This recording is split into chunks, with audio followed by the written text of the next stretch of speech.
We have the opportunity now to see Lesley and Caroline in conversation. I found it interesting, just as a starting thought, that you talked about the technologies we experienced in this pandemic as creating a new rhythm. You spoke of them, Lesley, as a layer of unsettling on top of unsettling. Is there a rhythm in the unsettling?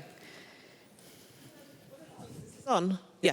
Well, one of the things that's very interesting in reading sociologists, not really speaking about the pandemic, but about different periods in history, is that one of the ways that we figure out what to do next is through etiquette, how we behave with one another.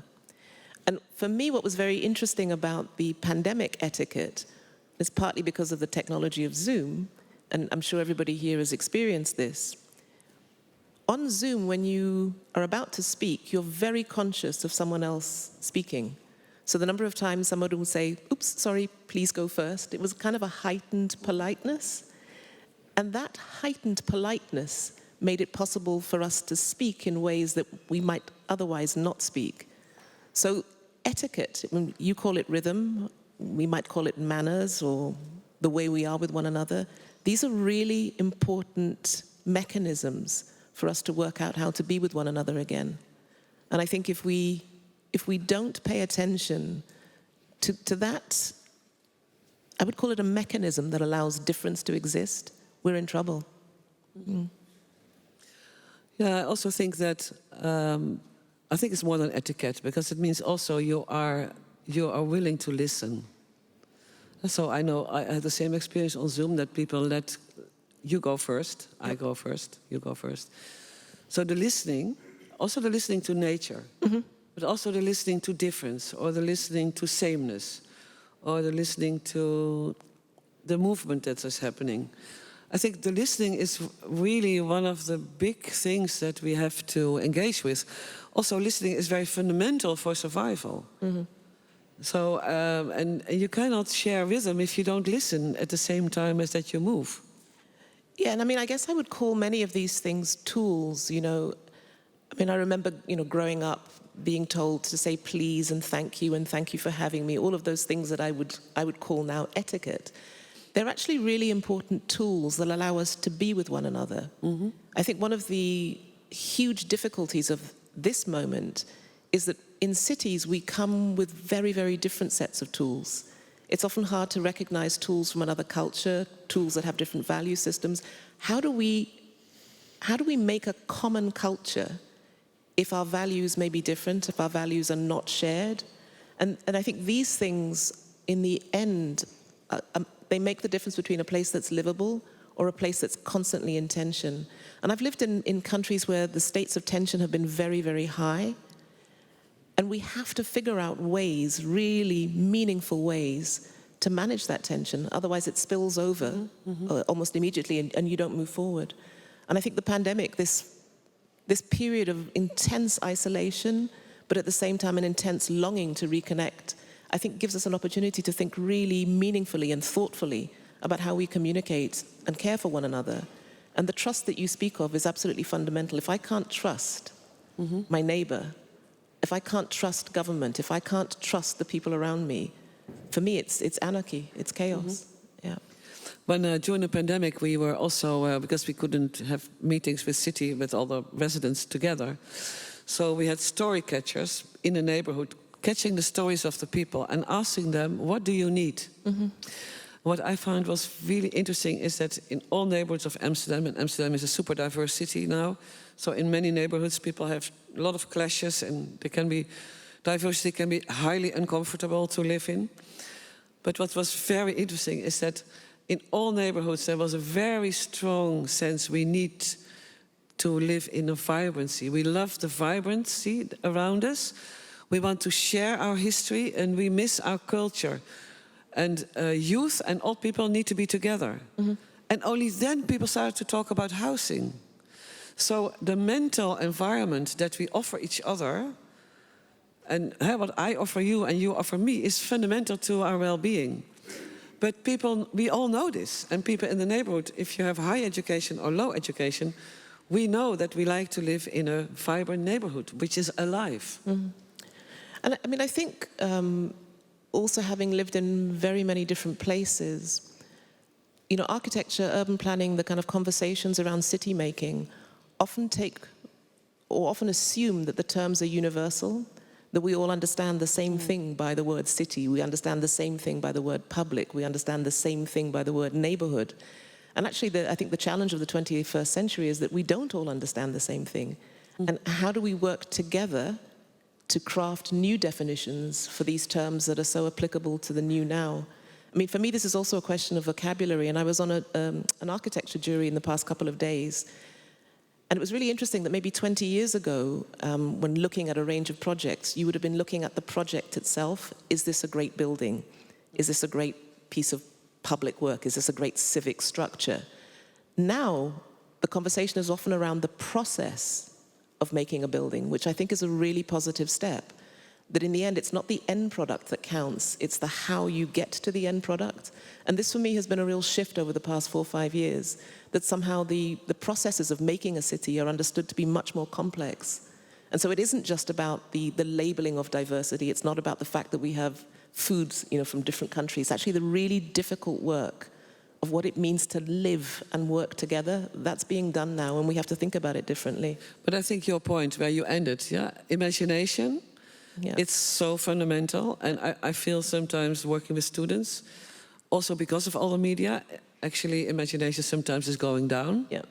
Because we do more and more of the same images we share, where imagination is the future. So we need to fuel imagination. Not only nurture it, we have to challenge each other imagination. And also I find when you are in diverse environments, it's the thing that saves you. Because I love your song, you like my poem, I like your dress, you like the wall of my door. So I think this creativity potential, which also in schools we sort of have been managing it out of our education system. Everything is like a cookie factory, I mean, I don't know about all the other countries. In the Netherlands, it's really very strict. We cut more than 25% on education in the last 10 years. And there is no singing in the classes, there is no music teaching, there is no craft teaching, there is no technology teaching. So I think, well, actually, the next generation, they need creativity to solve the things they have to face. So I think your point that imagination is the very big thing we need to nurture. Absolutely, and I mean, it might be unpopular to talk about the Euro 2020 now, but I remember reading something about Gareth Southgate, who's the England captain, or the England manager, and about his team of advisors are not drawn from the world of football, they're drawn from very, very diverse fields. And it's partly his invitation to bring people on board who do not think like him, I guess you would call them disruptors, who manage to shift the conversation. However, too much disruption ends in chaos. And so there's this constant kind of walking a fine line between expertise and left-of-field thinking that produces new results. And I know as an educator, the only way I can train students to be able to think differently is to train the imagination. And that difference between training and education and imagination, I think, is something that occupies all educators everywhere in the world. But for cities, this is a very hard question. So I work in the city bureaucracy also of Amsterdam. And in any process, like you say, there's the experts, there's the stakeholders, and there are the engaged people, the politicians and the activists. And between those three groups, processes shape. But in a bureaucracy, most people, I mean, many colleagues of me work in a hierarchy. So for them, they are also afraid. And imagination can be disruptive. It's hard to control. So how do you create creative bureaucracies? There's actually this beautiful festival also in Berlin, which is happening, I think, in 2 weeks. The Creative Bureaucracy Festival, where bureaucrats come together. How can you use creativity and imagination in quite hard processes of democratic nature where people need to participate? I mean, I think it's the million-dollar question is how to encourage difference, but at the same time not lead to chaos, not lead to a breakdown. And I think this is a question that's going to be occupying everybody. And one of the things I really enjoy about the Berlin Questions Conference was, we talked about it earlier, is that this isn't a place where you perform and you come up with a checklist of things that you do. actually it's an open invitation just to see where the conversation goes. And very few places today have the time and space and the generosity to allow that to happen. And for me, that generosity, the invitation to speculate is really important. Could we ask the mayor to ask about imagination? What do you think about imagination and the future of the city of Berlin? Oh, okay. Well, we'll ask all mayors later. Yeah. I mean, any questions from the audience? Because I feel like this should be a three-way conversation as well. Get some mics out there, if possible. Does anybody have any questions? Or comments?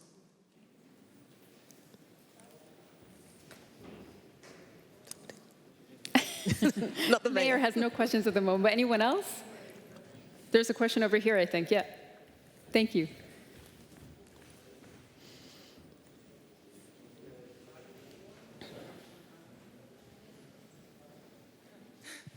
Cool, I guess it's just me.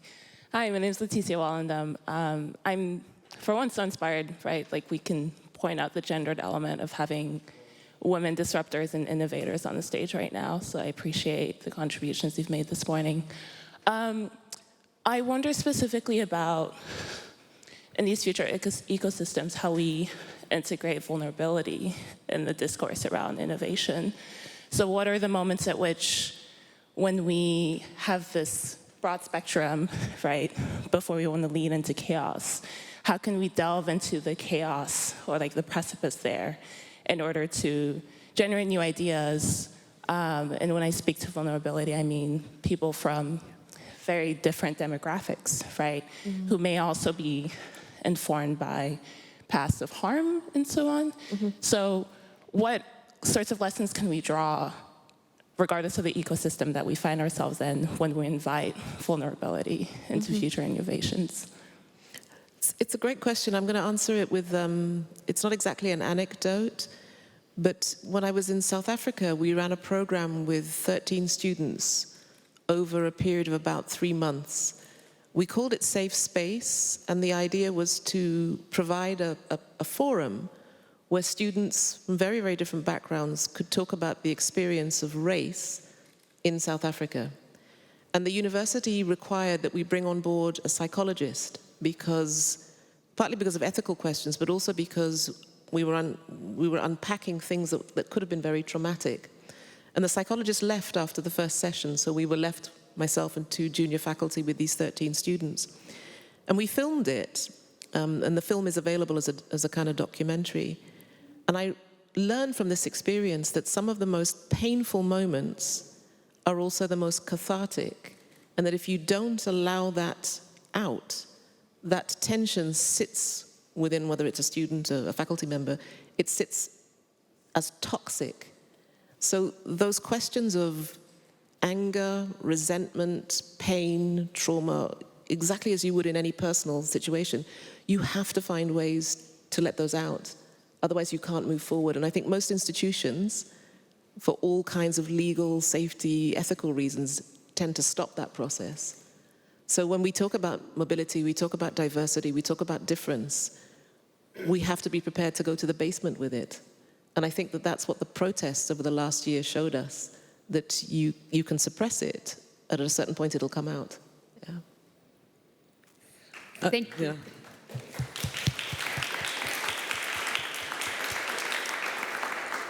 I do think, I don't know if you agree, I do think in a city, it's very important also to do things together. So one, you have to address it, but the other thing is you have to work together. You know, like we have, for example, this food forest in Zuidoost. It's a really diverse group, young, old, different races, different cultures from here and other places. And because people work together, there's a basis, you know, they grow the food forest. That helps also. It's not only talking about identity, it's also living together, making things together. Thank you for that question and for those answers as well. And our time for this dialogue's up, but really interesting discussion. So a round of applause for Lesley and Caroline. Thank you very much. Thank you. You can have your seat. Thank you. Yeah, please, go ahead.